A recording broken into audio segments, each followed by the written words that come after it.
So, with the return of the sunny weather this spring, I've returned back to one of my favourite pastimes, which is my weekend sketch walks. That's basically what it sounds like.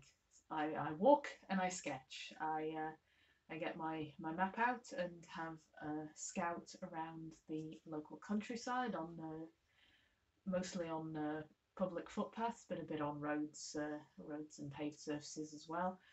Um, Usually walk around 10 miles all told. And then every now and again on the walk, I stop and draw something. I usually don't stop for much more than an hour and, do quite small drawings. But yeah, it's something I enjoy doing. Gets me out of the house, um, and lets me appreciate this wonderful countryside that I live in. Um, so I've been on three such outings in the past month, and I've really been trying to film them so that I can capture and share these wonderful excursions with them. A nice video of the surrounding area and showing off some of my drawing process, and yeah, maybe a little bit of chat, philosophical chat about the state of the world or art or whatever, mixed in. Um, yeah, and I've not been failing exactly, but I've definitely been experiencing the error part of trial and error. um, so yeah, so I thought I'd just go through some of the problems I've been experiencing when trying to film these walks and how I'm hoping to solve them in future. Problem number one, battery power. So on the first time I tried this, I just took my phone with me, the very phone I'm filming this video on now. So I had my phone and I had my plan and I had a million different apps I was running while filming. So when I go for a walk, I like to record it on Strava and I like to record it on an app called Stride, which is one of me sort of claimed territory by lassoing it with a walk or run. Um, and what else was I running? Uh, I was running Audible because I like to listen to podcasts when I'm on the go. Not podcasts, audiobooks, but I do also like to listen to podcasts. So something playing audio. And then as well as that, I was filming because I wanted to do sort of time lapse of the walk. And yeah, I was just eating battery at a ridiculous pace. I'm running out of battery. Now I'm at 10% battery. Has conked out of battery. Yeah. And while I had this with me at the time, so this is a battery pack, and if you see my previous video on the subject, I got it as a battery pack to charge my heated gloves when I'm going out sketch walking and it's cold, which it is no longer. So now the battery pack can be turned to another task, which is recharging my phone. However, on this first occasion, I didn't have a cable to connect it to my phone with. So battery pack plus cable is needed.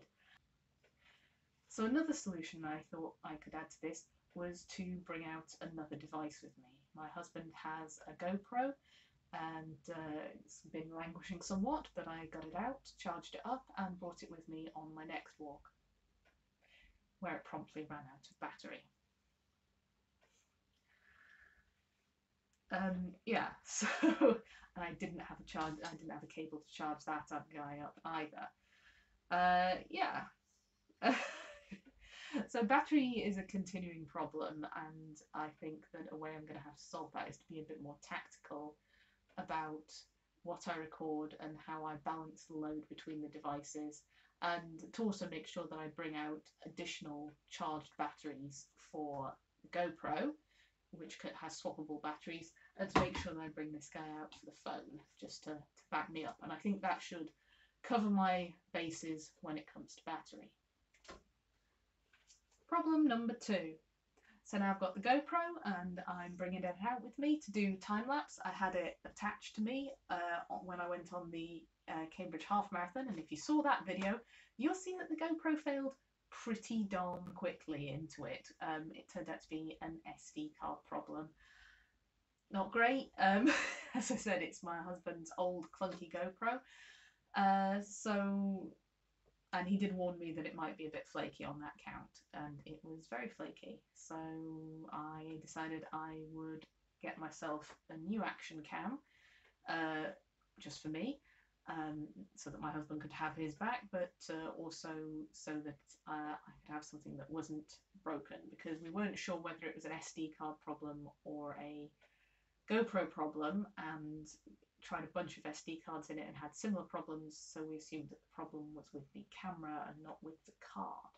However, since then, I have had a fairly successful GoPro run where, yeah, the SD card didn't have a problem, but the battery ran out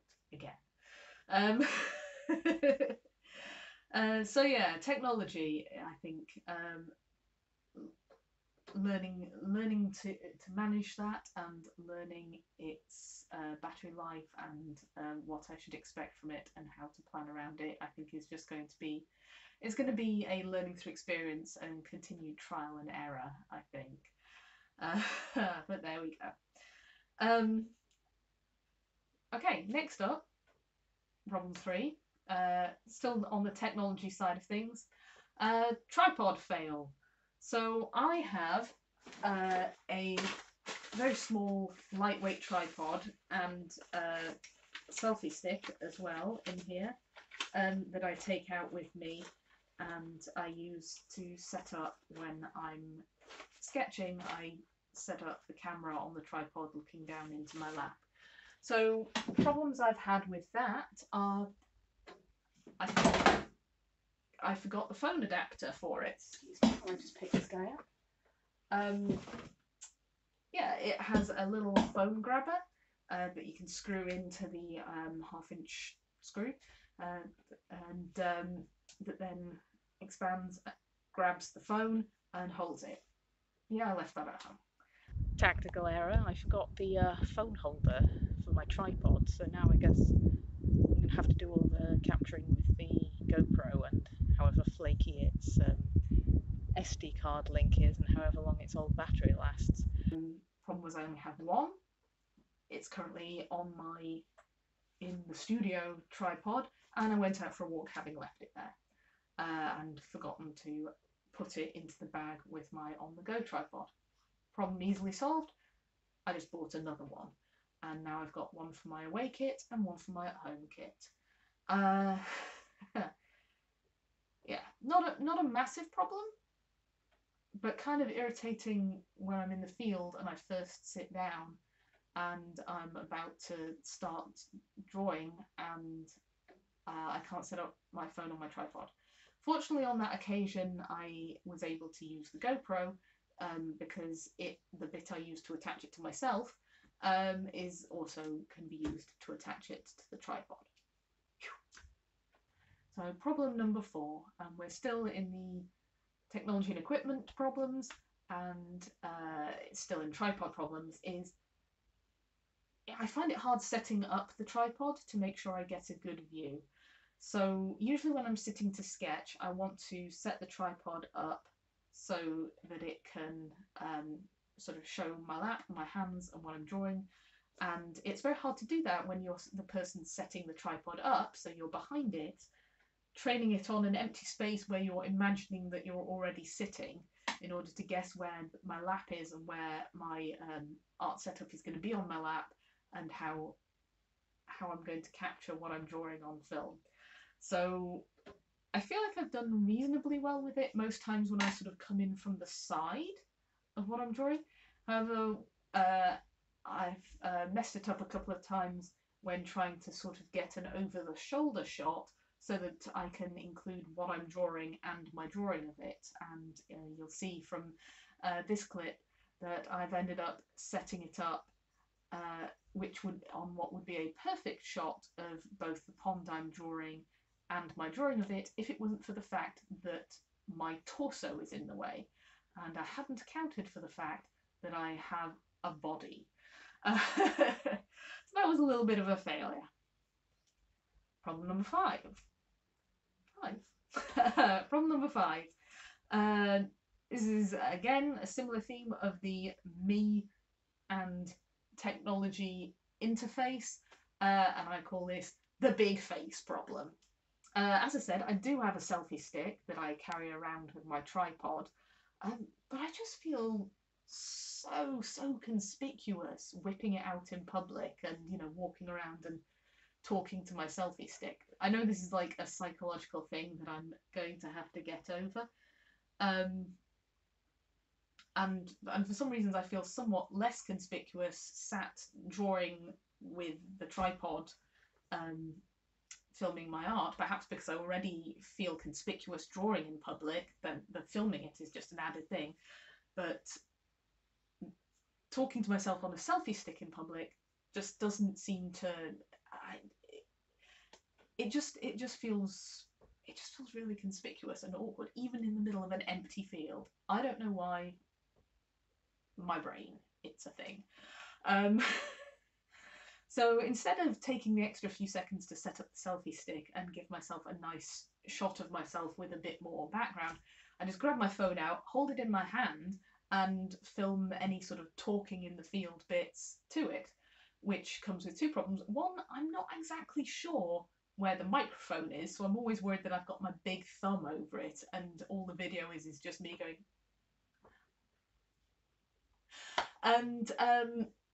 And the other thing is the big face problem, in that no matter how long I go with my arms, and I usually kind of forget to and sort of have it at a comfortable bent elbow distance, my face fills so much of the frame. It gets right in there, and it's a little alarming for me, possibly also for you.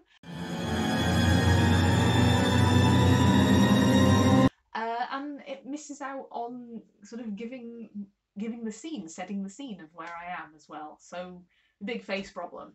And I guess the way to get over that is I just need to get over myself, whip out the selfie stick, and yeah. Talking to camera at this distance and talking to camera at that distance, there's actually no really big difference in terms of the public embarrassment potential. So just gotta get over myself. Also, problem number, what are we up to? Number 6, on the subject of talking to myself in public. Check out this awesome clip of me telling you wonderful things, I'm sure. I don't think I'll ever get over how awesome this view is.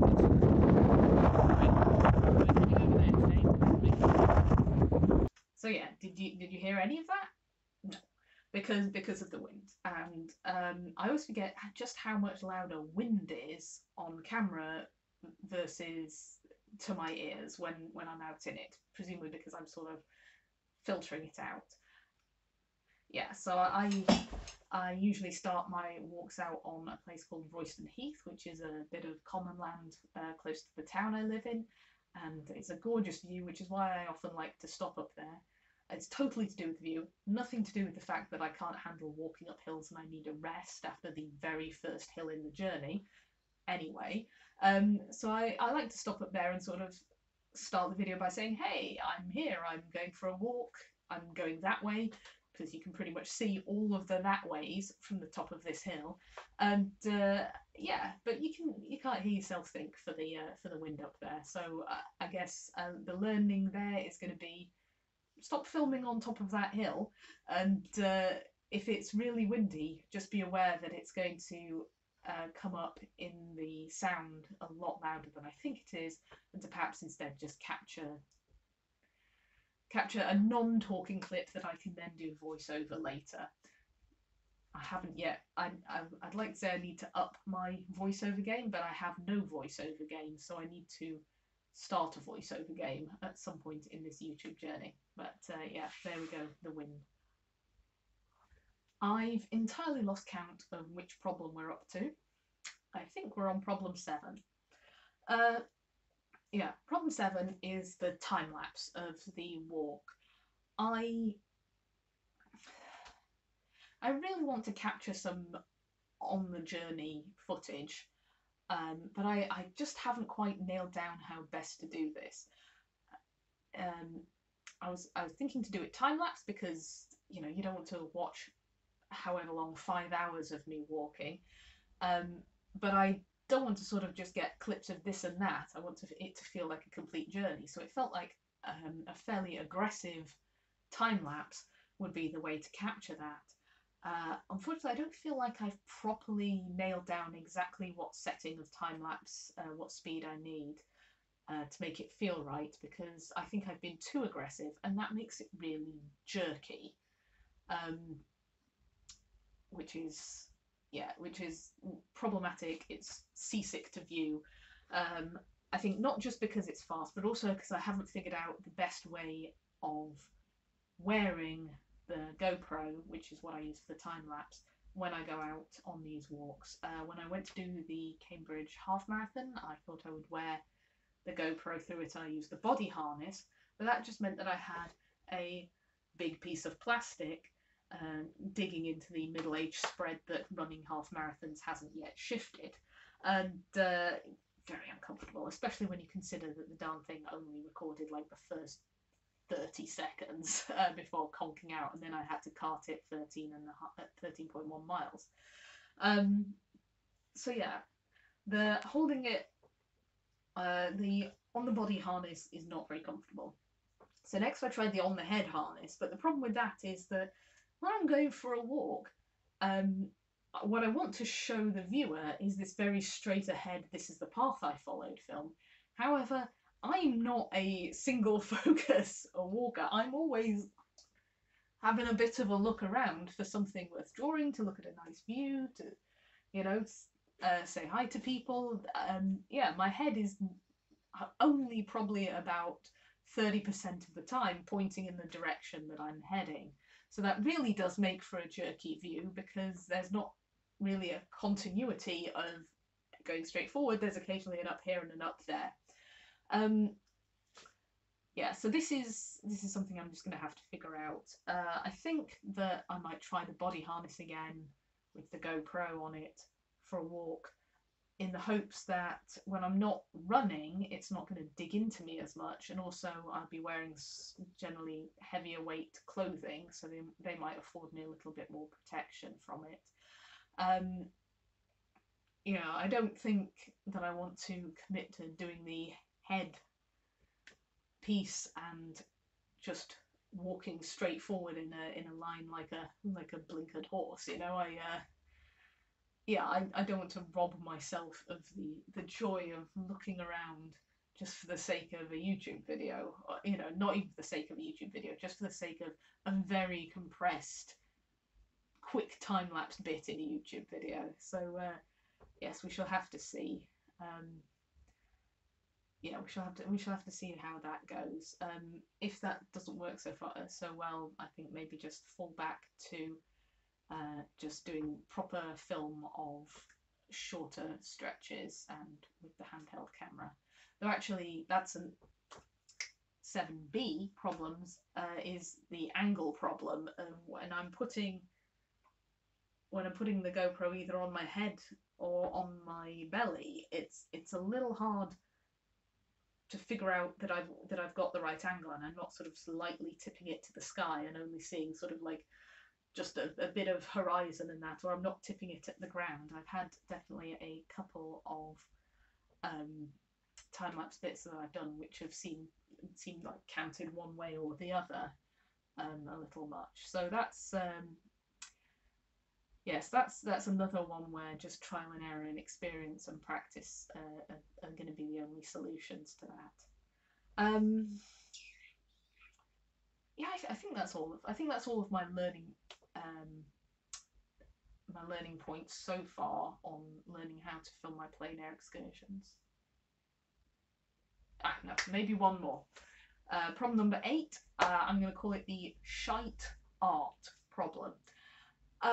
Sitting in front of the telly, I seem to be able to do nice art. Going to the park and doing a bit of plein air without all my filming apparatus, seem to be able to do fairly nice art.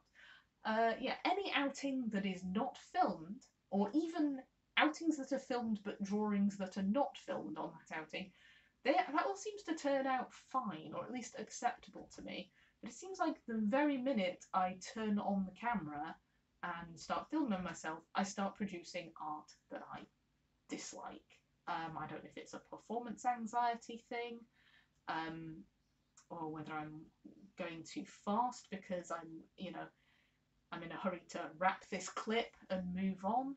Yeah, I guess this is another psychological issue to get over. But so far on my sketch walks, I don't seem to have done any filming of sketches that I'm particularly happy to show and showcase. I realise this is the perennial problem of wanting your social media to only show, you know, your best life, your this false view of being someone who does awesome things, and I should probably just show myself drawing shite art. But no, my vanity will not allow. Um, all I will do is stipulate to the existence of shite art and not parade it for the world to see. I feel like the best art that I did while being filmed was the picture I drew while I had my shoulder in the way, which you're just going to have to take my word for it, was pretty good. But there we go. It's only yet March, the clocks haven't even sprung forward yet. So it's very early in the year, and at the rate I'm going, I feel like I'm going to be out and about for lots and lots of these sketch walks this year. So I'm fairly confident in what's coming, and I'm fairly excited to rise to the challenge of figuring out how to film these outings well, and I hope that you will enjoy them when I do come to share them. So with that little teaser trailer for future videos, yeah, I hope to see you again soon, and have a smashing day.